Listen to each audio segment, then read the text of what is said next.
ಇವತ್ತು ಆಹಾರ ಸಚಿವರಾದ ಕೆ ಎಚ್ ಮುನಿಯಪ್ಪನವರ ಹುಟ್ಟುಹಬ್ಬದ ಪ್ರಯುಕ್ತ ಮುಳಬಾಗಿಲಿನ ಕಾಂಗ್ರೆಸ್ ಕಿಸಾನ್ ಕೆ ರಾಜ್ಯ ಪ್ರಧಾನ ಕಾರ್ಯದರ್ಶಿಗಳಾದ ಸುಭಾಷ್ ಗೌಡ್ರ ನೇತೃತ್ವದಲ್ಲಿ ಸಾರ್ವಜನಿಕ ಆಸ್ಪತ್ರೆಯಲ್ಲಿ ಹಣ್ಣು ಮತ್ತು ಬ್ರೆಡ್ ವಿತರಣೆ ಮಾಡಲಾಗಿದೆ.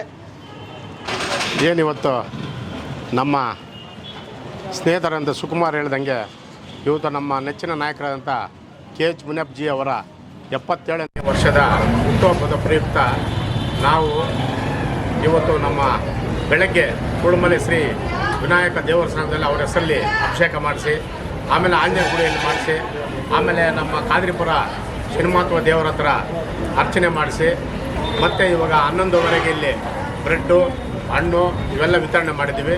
ಈಗ ಮತ್ತೆ 1 ಗಂಟೆಗೆ ನಮ್ಮ ಆಂಜನೇಯ ಗುಡಿ ಹತ್ರ ಇರುವ ಅನಾಥಾಶ್ರಯ ಜನರಿಗೆ ಊಟ ಅದೆಲ್ಲ ಕೊಡ್ತಾಯಿದ್ದೀವಿ.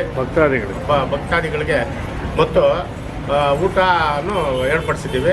ಅದೇ ರೀತಿ ಇವತ್ತು ನಮ್ಮ ತೋಡಿ ಶಿವಣ್ಣ ಆಗ್ಬೋದು, ನಮ್ಮ ಕಿಳಗ ನಾಣಪ್ಪ ಆಗ್ಬೋದು, ನಮ್ಮ ಸರ್ದಾರ್ ಸಾಬ್ ಆಗ್ಬೋದು, ಮತ್ತು ಅವರ ಸ್ನೇಹಿತರು ಮತ್ತು ಎಲ್ಲ ನಮ್ಮ ವಿನಯ್ ಅವರ ಸ್ನೇಹಿತರು ಎಲ್ಲ ಸೇರಿ ನಾವೆಲ್ಲ ಒಟ್ಟಿಗೆ ನಾವು ಸಾಹೇಬ್ರಿಗೆ ಅವರು ಇನ್ನೂ ಅಷ್ಟ ಐಶ್ವರ್ಯ ಕೊಟ್ಟು ಅವರು ಇನ್ನೂ 100 ವರ್ಷ ಬಾಳ್ಳೆ ಅಂತ ಹೇಳುತ್ತಾ, ಮತ್ತು ಅವರು ಇವಾಗ ಸಚಿವರಾಗಿದ್ದಾರೆ, ಮತ್ತು ಇನ್ನೂ ಉನ್ನತ ಸ್ಥಾನಕ್ಕೆ ಹೋಗಿ ಎಲ್ಲರಿಗೂ ಇವತ್ತು ಅವತ್ತರ ನಮ್ಮ ಕರ್ನಾಟಕಕ್ಕೆ ಅವ್ರದ್ದೇ ಆದಂಥ ಹೆಚ್ಚು ಬಹಳ ಕೊಡುಗೆಗಳಿದೆ. ಅದೇ ರೀತಿ ನಮ್ಮ ಜಿಲ್ಲೆಗೆ ಹೆಚ್ಚಿನಂಥ ಕೊಡುಗೆ ಇದೆ. ಇವತ್ತು ಕಾಂಗ್ರೆಸ್ ಪಕ್ಷ ಕೋಲಾರ ಜಿಲ್ಲೆಯಲ್ಲಿ ಇಷ್ಟು ಮಾತ್ರ ಬೆಳೆದಿದೆ ಅಂದರೆ ಅದು ಅವರ ಮೂಲ ಕಾರಣ. ಇವತ್ತು ಒಬ್ಬ ಪಂಚಾಯತಿ ಸದಸ್ಯರನ್ನ MLA ಮಾಡೋ ಘನತೆ ಅವ್ರಿಗಿದೆ, ಒಬ್ಬ ನಾಯಕನ MLA ಮಾಡೋ ಘನತೆ ಅವ್ರಿಗೆ ಇದೆ. ಪ್ರತಿಯೊಂದು ಜಾತಿಯಲ್ಲಿ SC ST ಬೋವಿ ಅನ್ನೋದೇನಿಲ್ಲ, ಅವ್ರ ಹತ್ರ ಎಲ್ಲ ಜಾತಿಗಳು ಶಾಸಕರು ಮಾಡಿ ಇವತ್ತು ಎಲ್ರಿಗೂ ಅವರೊಂದು ಆದರ್ಶ ನಾಯಕನಾಗಿದ್ದಾರೆ. ಇವತ್ತು ಅಂಥ ಮಹಾನಾಯಕರಿಗೆ ನಾವು ಇವತ್ತು ಅವರ ಜನ್ಮದಿನ ಪ್ರಯುಕ್ತ ನಾವು ಏನೋ ಒಂದು ಸಣ್ಣ ಇವೆಲ್ಲ ಮಾಡಿದ್ದೀವಿ. ದೇವರು ಆ ಕುಡುಮಲ ಆಂಜನೇಯ ಸ್ವಾಮಿ, ವಿನಾಯಕ ಸ್ವಾಮಿ ದೇವರು ಅವ್ರಿಗೆ ಒಳ್ಳೇದು ಮಾಡಲಿ, ಅಷ್ಟಾಶ್ವರ ಕೊಟ್ಟು ಇನ್ನೂ ಅವರ ಮುಖ್ಯಮಂತ್ರಿ ಸ್ಥಾನಕ್ಕೆ ಹೋಗಬೇಕು ಅಂತೇಳಿ ನಾನು ದೇವರಲ್ಲಿ ಪ್ರಾರ್ಥನೆ ಮಾಡ್ಕೊತಾ 2 ಮಾತು ಮುಗಿಸ್ತಾ ಇದ್ದೀನಿ. ಈಗ ನಮ್ಮ ಮಂತ್ರಿಗಳಾದಂಥ ಕೆ ಎಚ್ ಮುನಿಯಪ್ಪ ಸಾಹೇಬರದು 77ನೇ ವರ್ಷ ಹುಟ್ಟು ಹಬ್ಬದ ಆಚರಣೆ ಮಾಡ್ತಾ ಇದ್ದೀವಿ.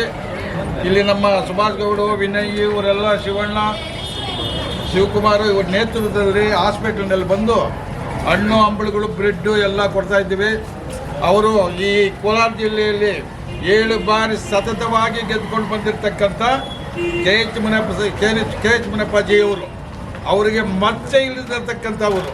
ಇನ್ನು ಮುಂದೆ ನಮ್ಮ ಸುಭಾಷ್ ಗೌಡ್ರು ಹೇಳ್ದಂಗೆ ಮುಂದಿನ ಮುಖ್ಯಮಂತ್ರಿ ಆಗಬೇಕು ಅಂತ ಕೂಡ ನಿಮ್ಮ ಎಲ್ಲರಿಗೂ ಒಂದು ಆಸೆ ಈಡೇರಲಿ ಅಂತ ಹೇಳ್ಬಿಟ್ಟು ನಾನು ಮುಗಿಸ್ತಾ ಇದ್ದೀನಿ. ಜಾಸ್ತಿ ಮಾತಾಡಬಾರ್ದು, ನಮ್ಮ ಸುಭಾಷ್ ಗೌಡ್ರು ಹೇಳ್ಬಿಡ್ತಾರೆ. ಇಲ್ಲದೆ ಹೋದರೆ ನಾನು ಇನ್ನೂ ಜಾಸ್ತಿ ಮಾತಾಡ್ತೀನಿ, ಬೇಡ, ಇಷ್ಟೇ.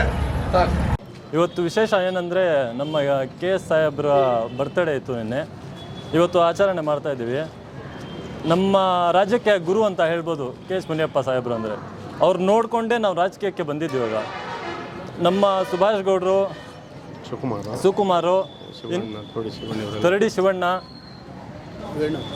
ವೇಣುಕುಮಾರ್, ಇನ್ನೂ ಜಾಸ್ತಿ ಜನ ಫ್ರೆಂಡ್ಸ್ ಬಂದಿದ್ದಾರೆ. ಅವ್ರ ಹೆಸರುಗಳು ಗೊತ್ತಿಲ್ಲ ನನಗೆ.